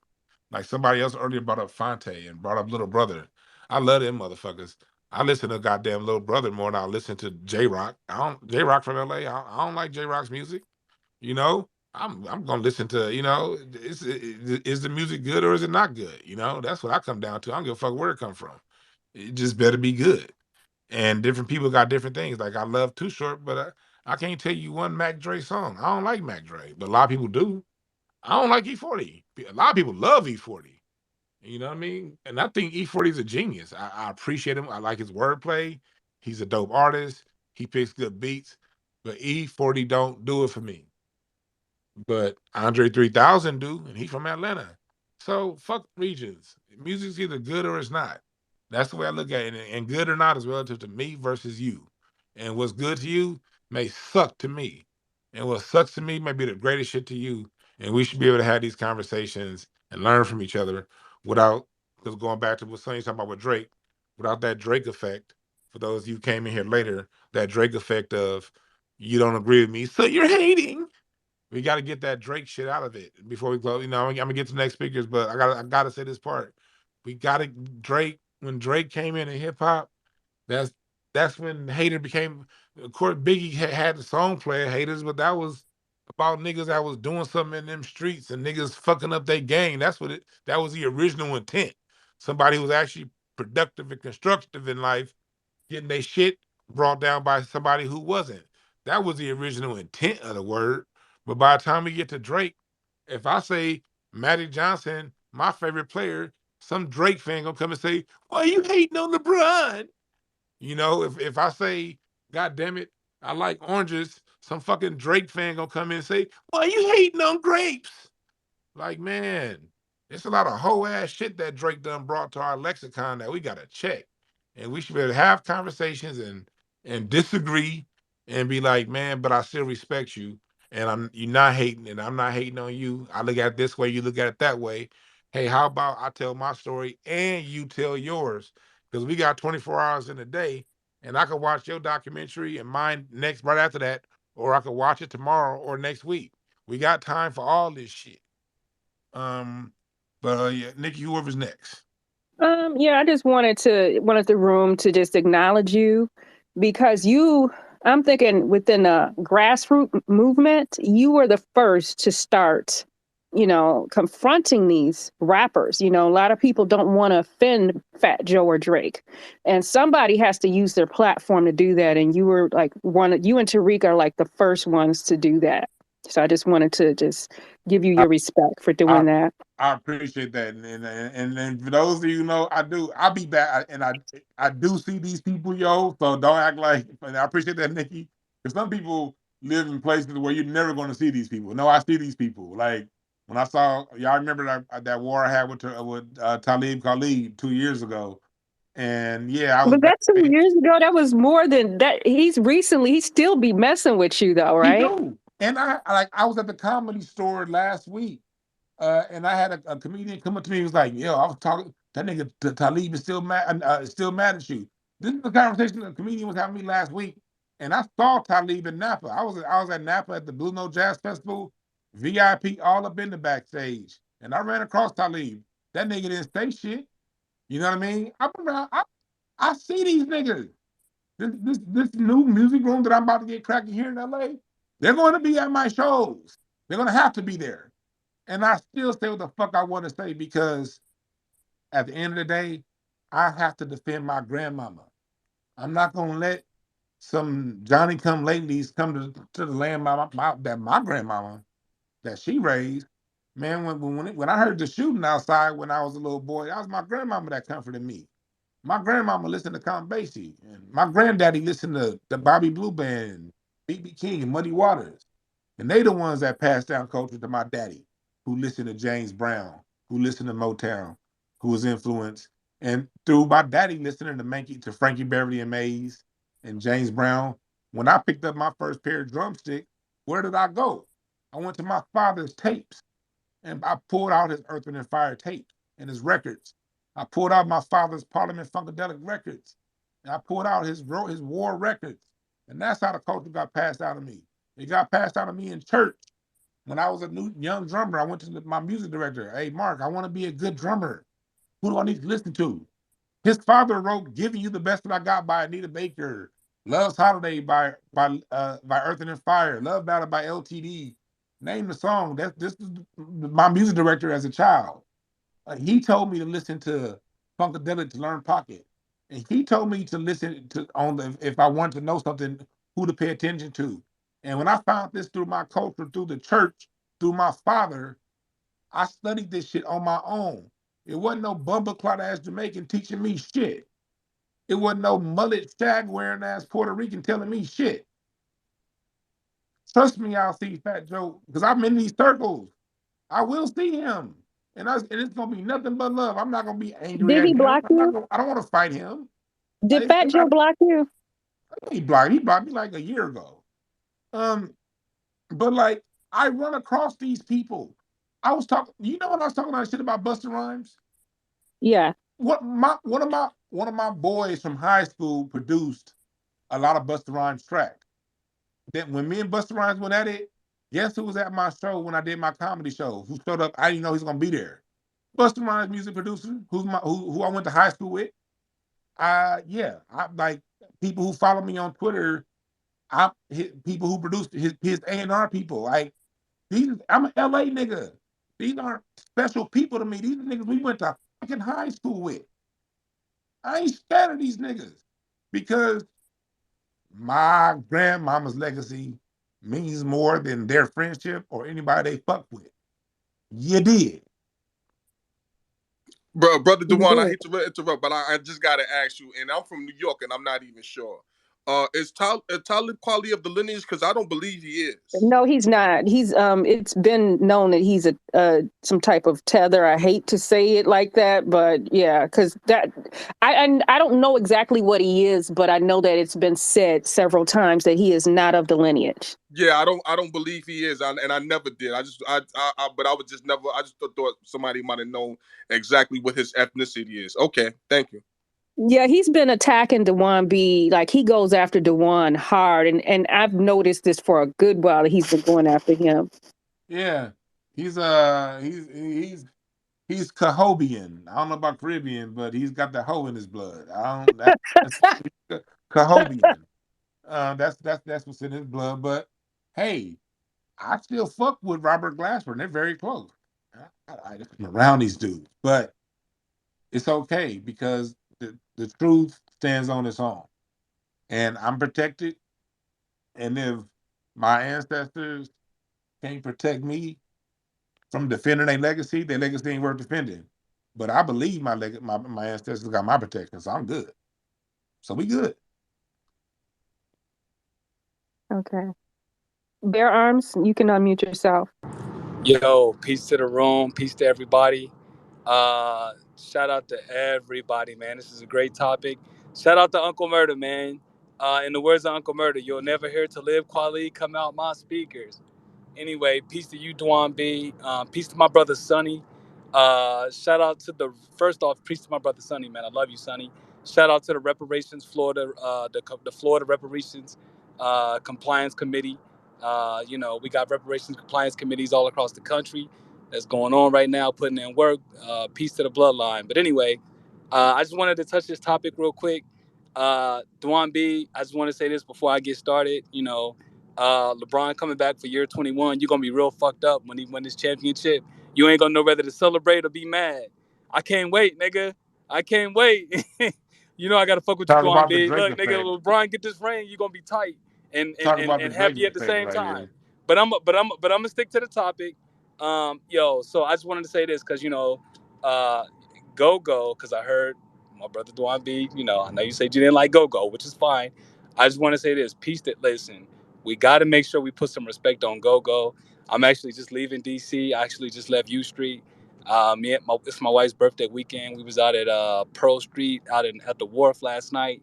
Amanda Seals was actually in the house last night, which is crazy because I'm like on the complete opposite side of her ass. I almost Dawn B. She had her comedy special. I almost wanted to, I was look. That's a whole nother subject. 'Cause Yeah, I have to polygamy. run across her sometimes too, Yeah, I unfortunately. know, Go I ahead. know. I almost went on her ass right there, but I wanted to give respect. I didn't want to do it right then and there. Anyway, we got to give respect to Go. Go and gospel music, but go in particular is like one of the first, the only Black American genres that hasn't been infiltrated. All of these other groups have infiltrated these other groups, and I think that it's because go. And I posted a clip in the jumbotron from the outing yesterday. Go was a very acquired taste, so that could be it. Like maybe a lot of the tethers maybe they feel like Dwan B like we don't fuck with go, but go Go is a regional taste. It's it's not a part. very regional, and I think that that's kind of helped it maintain its originality. And these other groups have not. But be clear. Okay, Listen, Wale's a good artist and all of that. Wale has done some crossovers and stuff like that. With Go. Y'all know Wale is the Nigerian, but Wale is probably about the closest that it's come to being potentially co-opted or whatever, but he wasn't, and I think that he was really paying homage. you know um but Go is Black American, whether you guys like it or not. It's a very unique sound. I know a lot of it. A lot of the covers and stuff like that. A lot of this stuff is really good, but it can be a little bit repetitive. And I get if some people don't like it, it could be if it could drive some people crazy. But it really sounds dope to me. It's just really unique, and it is, man. yeah, man. So I'm yeah, gonna go yeah, ahead and respond to exactly. that real quick. But then I'm gonna get to the next person. Yeah, go Yeah, ahead. this is where we gotta go with it, folks. We gotta know that, like, this is how dope we are. We create so much dope music that there could be millions of people who love it, and there could be millions of black people who can't stand it. And that's part of being dopeness. That's because life is profound and profane. Like all of it is true. Everything is true. Nothing wrong with mad. Nothing wrong with dislike. They're just statements of. They're just places of being, and they're playing. And like and dislike is a place of being at a moment in time in your life. That's all it is. At some point, things I used to dislike, I like now. Things that I used to like a whole lot, I don't listen to anymore. So it's all relative. We got to give each other space to like and dislike. I can almost guarantee I'll never like Go Go. I remember going to DC and I went to the Go Go Club and I was like, turn this shit down. But me because I'm from LA, man. I like dynamics mean everything to me. Like I don't like that's why I don't like go for the same reasons I don't like heavy metal. It's loud, too loud. I don't like loud music. I like dynamics. I like ear candy. I like subtleties. I like string arrangements. I like horn arrangements. I'm a drummer, but I need a drummer to kick the pocket. I don't need That's four different that's drums. Cali. That sounds like Cali. And so Everything has its own own sound. Like I understand most of the country will never like sugar free. Most of the country don't understand sugar free. And they're like, what the fuck is going on when they see sugar free come on camera? I love sugar free. You But fuck with sugar free over here. yeah, but Well, I'm from Hunts Point, so and that's a it's little people who different. do, but it's a lot of people who don't. Like I know a lot of people who do not fuck with sugar free. And you know what I do? I be like, so I don't give a fuck. I'm still gonna listen to them. What somebody else like or don't like don't make me. Don't what I eat don't make somebody else shit. So we got to know that we so dope that you gonna like what you like, but it's cool that the other person don't like it. I promise you, I ain't never gonna like go go. The same way I ain't gonna never like Zydeco. The same. Oh look, I played the drums in church for 20 years, and guess what, y'all? I don't like gospel music like that. I really don't. Gospel music is boring to me. It's like the word musically is great. Lyrically, I hate gospel lyrics. Earth and Fire got more spirituality than music than John P. Key. Frankie Beverly and Mary's got more spirit. They got stronger, more positive lyrics in their music than Fred Hammond. And Parliament Funkadelic. Nigga, go listen to the song Good Thoughts, Bad Thoughts. Go and listen to the Free Your Mind and Your Ass Will Follow album. Go ahead and listen to don't dance to Parliament. Nigga, take some shrooms, nigga, or light a blunt, drink some wine, whatever you do, put your earbuds in and listen to what George Clinton is saying. I promise you there's more spirituality in Parliament Funkadelic than anything the Hawkins singers put out. I promise you. I don't like gospel music to listen to, but I know its importance. I know what it is, and I know how vital it is. I don't have to ever listen to it and like it to respect it and love it and uphold its value. I hold gospel music in the highest of esteem, even though you're never going to hear me listening to it. The only song I might listen to, I might listen to the Clark Sisters, You Brought the Sunshine, when I feel like thinking about my grandmama. That you nigga, that shit made me think about my grandmama. So if I'm in the spirit of my grandmama, I'm gonna play some of the Clark Sisters just so I can laugh and giggle at some of my grandmama's memories. Outside of that, I ain't listening to that shit. You know what I mean? It like, so we just gotta know that we gotta develop this love so deep for us as a culture and ourselves, and this appreciation so deep that we stand firm in the parts of our culture that we don't like. Because we don't have to like every part of our culture. The same way I don't like no fucking stuffing. Thanksgiving come as fat as I am, you better get that shit out my face. I ain't eating no goddamn stuffing, and I definitely ain't eating no fucking cranberries. But it's other niggas who do, and it's all good. You don't eat chillins, do you? Hell no, chitlins. No, no, I don't eat chitlins, nigga. And like, I'm from LA, and I don't like Mac 10. I grew up, hell, Mac 10 lived where he grew up is 6 minute drive from where our parents live. I could ride when I was a kid, when I was a teenager, I could have rode my bike in 20 minutes being right in front of where Mac 10 lives. But like, and I'm a huge Cube fan. I don't like West Side Connection. I'm sorry, did I say that? I'm sorry, West. And Dwan, everybody knows where your Ice Cube family is my from, Dwan? Hey, wait. nigga. South Central, Crenshaw Rodeo, Cube said he ain't putting Boston the group back Broadway. together anyway. So they never get back together. I never liked Mac 10. I like Dub C, I like Q, but I just never liked Mac 10. So when West Side Connection came, I was like, yeah, whatever. I was more so on Outkast when West Side. When I was on Outkast, I was on Scarface, nigga. I was listening to fuck faces from Scarface. I wasn't listening to no fucking Mac 10. But that's the beauty of our music. We got great music. We got hyphy music. I never liked the hyphy era. I was in Oakland in 2006. I was out there with this player I used to coach. This is back when Baron Davis played for the Warriors. This was the year before the We Believe year. And one of these niggas I used to coach, they was trying to, Baron Davis was looking out for him. So we spent like a week up there at Baron's house. And we was going to all the hyphy parties and all that shit. This when hyphy was out there. And I'm out here with the Golden State Warriors. And we had the best of the parties. And when they playing all that hyphy music, nigga, I'm sitting there in bottle service on my sidekick 2, nigga. Like what? Oh no, I think I was on a sidekick 3 back then. I was either on a sidekick 2 or a sidekick 3. All I know is I'm sitting on the sidekick, drinking my vodka, like, turn this shit off. I wish these niggas would play some motherfucking.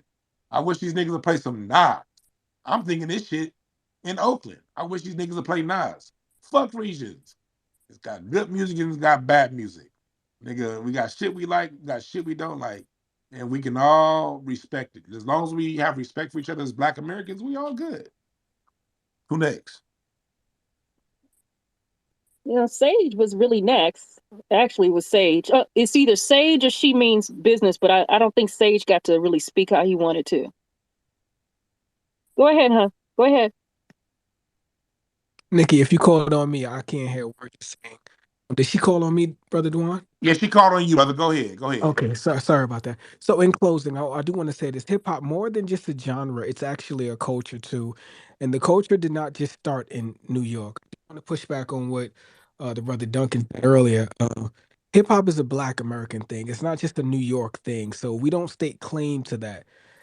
The term hip hop was coined that in New York. That's all that we stake claim to. But again, everyone in this country, across this country, everyone of our culture has that hip hop embedded in them. It's in their soul. The same way, like Brother Dwan said, he likes Memphis blues better than, I forgot what else he Kansas said he City hates. Blues. Yeah. Yeah, you hate jazz from New Orleans. Now, a lot of people would think that jazz originated in New Orleans, but New Orleans doesn't say, "Hey, we own jazz." You cannot pin that on New York the same way you can't pin jazz on New Orleans. That's just something that's in our bones. That's something that's in our soul. Hip hop more so, like I said, graffiti did not come out of New York. Graffiti came to New York. So again, and graffiti is the main aspect of hip hop. So for you to say that hip hop is just a New York thing, that's or not to say that that brother said it, he didn't say that, but I'm saying for a person to say that hip hop is a New York thing, that's incorrect. The only reason that people say that today is to tether these other people onto it. That's when they try to add in the Jamaicans because Jamaicans aren't in. They were not in South Carolina. The Jamaicans were not in North Carolina. The Jamaicans were not in Houston, Oakland, L.A. They were not there. So unless you say it's a New York thing, you cannot put Jamaicans onto it. So again, say that in closing, please do not participate in the circle of babble. Shout out to brother Dwan B for having the courage to put together this series bigger than hip hop because it is bigger than hip hop. Shout out to brother Tariq Nasheed for putting together his theories. And shout out to everyone. Much love to the family. Yes, sir. I appreciate that, Sage. You always come in with a reasonable talk. Everybody else, you say what you gotta say, make it real quick, and then we're gonna close it out. Go ahead, Nikki. Whoever's next. She means business is next. Hey, I just came back up here to say we can't afford to rest on any of our culture because, yes, they are infiltrating and trying to copy go-go. If you go on my page, I just saw this yesterday. There's actually Africans now. They're calling their music Afro rock, and it's literally a knockoff go-go. The Asians are also copying go-go. People are literally like doing an estate sale on our culture. The Asians are doing our double Dutch. Like it is like a mass estate sale. So we can't afford to rest on anything. And I wanted to just say this really quickly about Fat Joe. Um, if you if you guys saw when Ebro was talking about how he got a call about, oh, they're going to focus, the record execs are saying they're going to focus on Latinos and Africans now because you guys aren't making any good music and da da da da. Well, they're intentionally trying to kill our genres of music to prop these other people up and to co-opt it. Stephanie Mills talked about this on the Sister Circle with R&B. They want our music, but they don't want it from us. That applies to all of our culture and our music genres. And so the reason why they have Fat Joe is because they don't really have another Latino who's been around the culture as long as he has, who has the connections and who somewhat has the notoriety, because let's just keep it for real. Fat Joe doesn't have one song of his own that is popular that did not have features from from other people. His popularity really came from Big Pun and really came from, after Big Pun dying, Remy Ma was signed to Big Pun, but Fat Joe stepped in. And that's what's carried him. So that's the reason why they're using him to try to push this whole Latino thing into our culture. So I just wanted to say that. Thank you for the space. Thank you for your input. Dope input. Who's next? Okay, so we're gonna go ahead and keep moving. Anika is new to the stage. And then, Hello, how you doing, family? Peace and wait, blessings. just a minute. And okay, we're gonna do. We're not letting anyone else back up because you're closing it down, right? Yeah, we're closing it down. Okay, so we're gonna have R.I.P. Chuck Anika. Brown. I can't. Who is that? He just said recipe That was Chuck me. Brown. Rest in peace to Chuck Brown. Okay, so we're gonna have Anika, and then John Horse, and then Just B, and then different, and then real. And then if I missed you, just say something. But just keep that. Go ahead, Anika. Okay, yes, ma'am. How you doing, family? Yeah, so I come from Baltimore, and just like the sister was saying, though we in Baltimore, we never really messed with go-go like that in Baltimore. We always knew that it was a DC native thing. It was never a thing, whereas though because now we see in PG County we got a lot of immigrants from Africa coming in and they taking over the area, and that's fine. But we always knew in Baltimore that was a DC native thing. Even though we didn't mess with it, we knew where it was coming from. Okay, and so now you got a lot of your Africans coming in talking about they go comes from the African tribes and the drums and the beats and all that. That's not true. Chuck Brown, all these DC natives, FBA natives started go-go right there in the heart of DC. And that was a thing that they were known for. It had nothing to do with no Africans coming in and flooding in and giving them that sound and that beat. Nothing at all. Okay. And I just want to give props to my DC cousins, because yeah, we are cousins. Even though we Baltimore and we don't claim DMV, we are still cousins, and we see y'all. Y'all created go-go, and I just want to give y'all that shout out. Y'all created go-go. Y'all originated it, y'all keep it, and y'all claim it. That's real talk. And I'm going on with that point, when it comes to like the creations of different sounds, some sounds get created and then other regions attach to it and grow it. Because every sound that got big is when it intersected with other parts of Black Americans.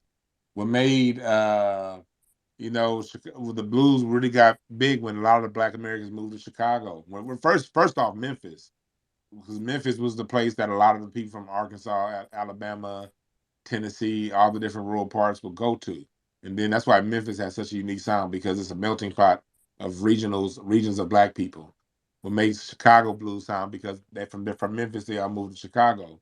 What makes LA so great because so many Black people move from parts of Louisiana and Texas to here, and different parts, and they all came together and made the sound. The people from the Carolinas moved to New York. It's always Black. The same thing with Detroit. It's when we have these mass migrations and different pieces of Black people come together, we create these sounds. Then some of those sounds, other cities pick up on, and then they come up with their version of that sound, and it gets bigger and it becomes a big thing. Funk got sparked by James Brown. L.A. picked it up. Memphis picked it up by Isaac Hayes, and then it became a big thing. Versus the the heavy metal sound. The heavy metal sound sparked off in the heavy metal sound. It start it it popped off over in um and so when it comes to like heavy metal sound that popped off in Seattle, but no other Black people picked it up. So white folks picked it up, because you had Tina Bell, and she's from Seattle. That was a regional sound that of heavy metal that no other cities. Well, Ohio, because it was picked up within, because Funkadelic picked it up. Funkadelic was doing it, but then when Funkadelic decided to go back to funk instead of saying heavy metal, and then Jimi Hendrix died, then Tina Bell did her thing with grunge. There it stayed regional in Seattle, but white folks picked it up, and it did what it did. The common denominator is black people. That's what we always got to know. And we get this beautiful thing. What made hip hop? And what made Ice Cube pop off when he went to New York and melded with that sound. But what samples was the Bomb Squad using? Funkadelic out of Ohio and LA. They were using Solar Record samples, and so it's still, even though it's out there, it's when that migration happens, when that movement happens. What made Biggie pop off? When they put a West Coast production style over Biggie lyrics. It's always us and us maxing with each other that pops things off. But I know I talked a little bit too long. Everybody, I want to be done. I want to be done by now, but I'm going to be done definitely within the next 10 minutes. So, say what you got to say real quick. If you already spoke, drop down. No, I don't want to say anything else if you already spoke. But if you haven't spoke, say something, then we're going to keep going. Okay, John Horse, you have 1 minute. And I don't know if Different spoke before, but if you didn't, you have 1 minute. Go ahead, John Horse. All right, yeah, what's good? Yeah, this is a good conversation. When it comes down to hip hop and everything, I want people to understand why it's so dangerous for this narrative that Fat Joe was actually speaking on about Latinos being part creators. You got to remember what a lot of people just not realizing about a lot of these Latinos. What do Latinos identify as? White. What do they identify as? Most of them identify as white. So what Fat Joe is really saying, if you really sit there and think about it, that's how cold the white supremacists are. What he's literally saying is, oh yeah, blacks and whites created hip hop 50-50. That's really what he's saying. That's really what he's saying. So we have to be very, very careful about, just having everybody, certain people, bro, you just can't rock with when it comes to our culture, bro. And just understanding that hip hop it's a part of our culture. It's just one part of our culture. I always say that hip hop is a culture of resistance. So that's what makes it so attractive to a lot of people. But just understand that the people that we are at war with, it's not even necessarily Fat Joe per se. It's the people that's backing him. So we always have to follow the money. Who are these executives behind the scene that's pushing this fucking narrative? That's kind of how I see it. I always follow the money. Who are these record executives behind the scenes with all this money pushing this narrative that these other people created hip hop and all this other shit? I appreciate That's kind of that. how I see it. Yes, sir. And for those of you just getting in, we touched on that earlier when Tariq came in, and and when we spoke on that a few hours ago about who's behind. So this will be uploaded to my YouTube. That's why I'm not playing any music, because this will be uploaded to my YouTube later on tonight. You'll also get the copy and replay here. Follow me on YouTube at DwannB. It's the same handle you see on here, DwannB.com. That's my website. You can go on my Black American Music Family Tree. My documentary information is going to be coming up, posted up there pretty soon, sometime later on this week. And yeah, we got all that going on. Thanks. Make it one, whoever it is, make it 1 minute. Yeah, 1 minute. Different has 1 minute, and John Horse, you could drop down, and Different would be the last one. Oh yeah, well, basically the thing that I was gonna say was, it came to Drake. His album just came out. A lot of people it's people who liked it, but a lot of people didn't like it. So it's people been arguing back and forth, saying that it wasn't good, and some saying it wasn't. But he got the backing of the people, so they're gonna definitely push it, saying that it's good, because they also dropped some stuff saying that they trying to compare him to Michael Jackson. That Drake is like the next Michael Jackson of our generation. I'm like, no, the fuck he's not. Like, what the hell? So it's like, yeah, so it's like they trying to really put him up there and trying to make him something that he obviously is not. But that's all I wanted to say. And peace and love. Yes, sir. I appreciate that. And I always remember they're gonna try, but it's just on us to try to keep. We got something to say too. You know what I mean? That's why we got to keep having this talk. Remember, the ball's in our court. We still got the ball in our hand.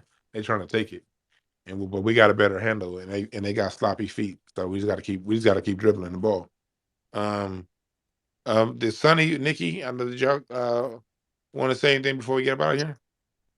I pretty much said everything I had to say.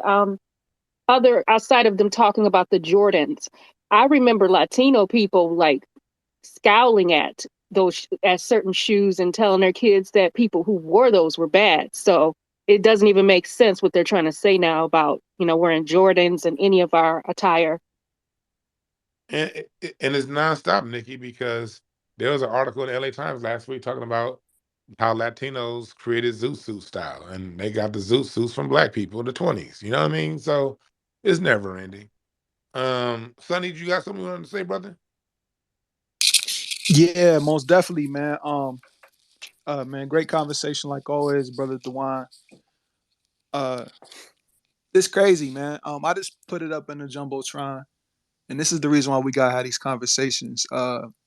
One of these people who just, cause I guess they celebrating the 50th anniversary of hip hop in Brazil, right? And it looks like a big festive event. A big, something big going on out there. And just looking at the comments and stuff like that, man, I seen somebody say from the Bronx to Brazil.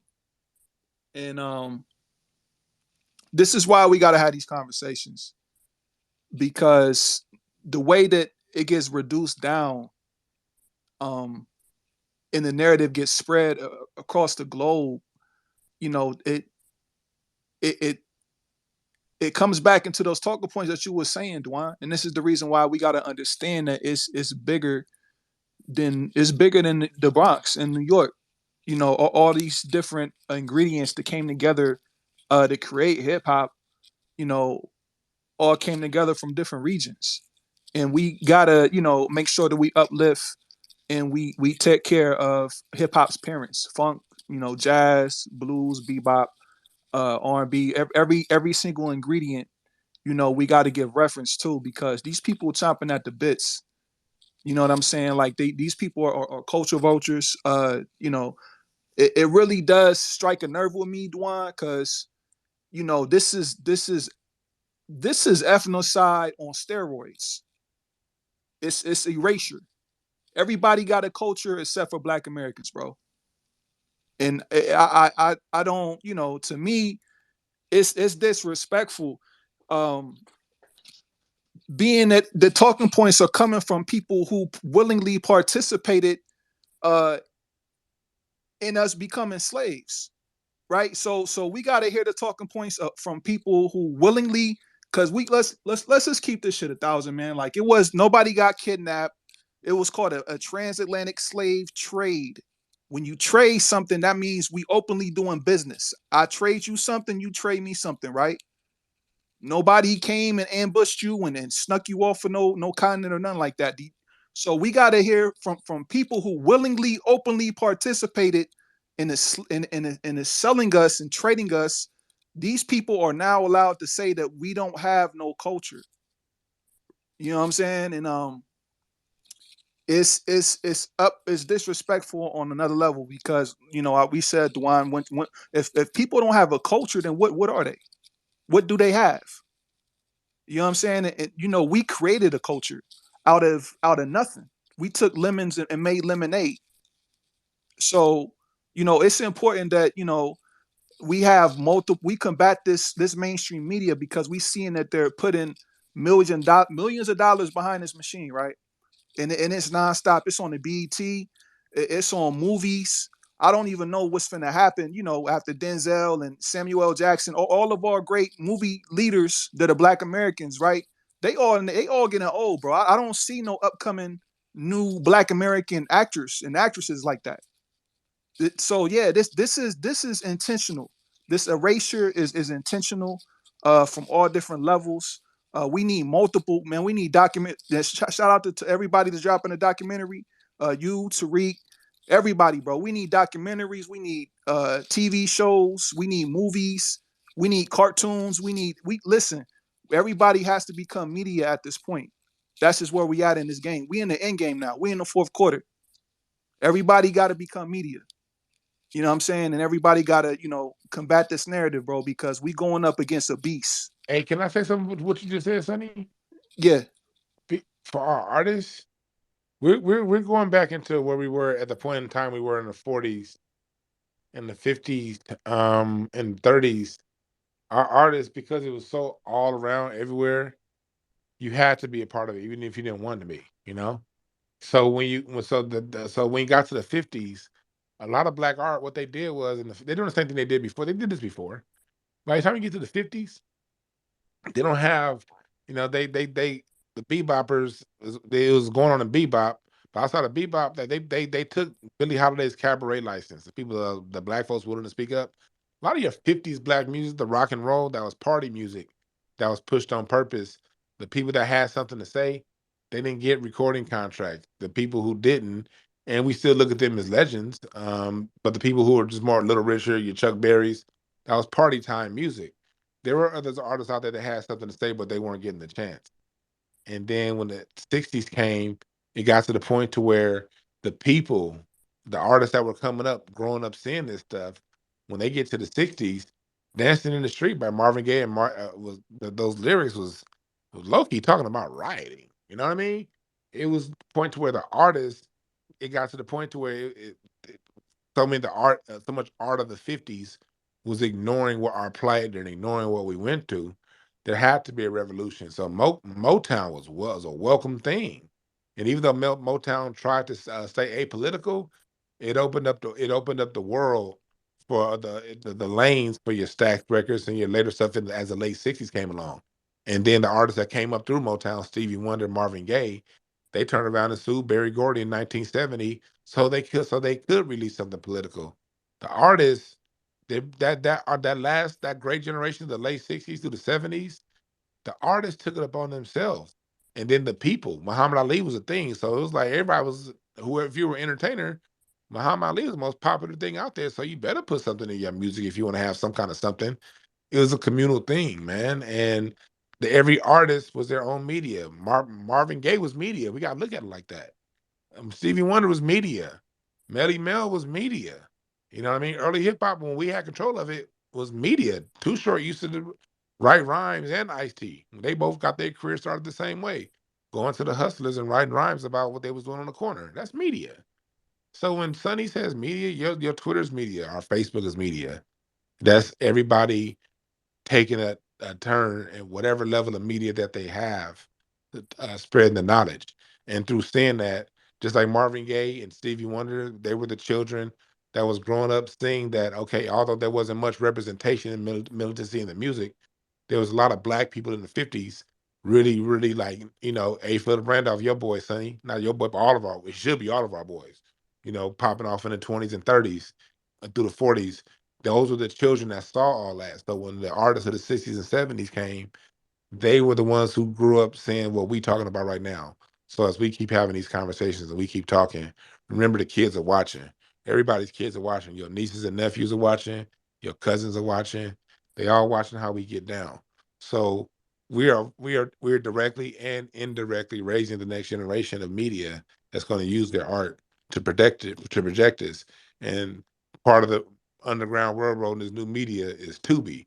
Look, all them black folks been able to put movies on Tubi. Nigga, we do not stop, do we?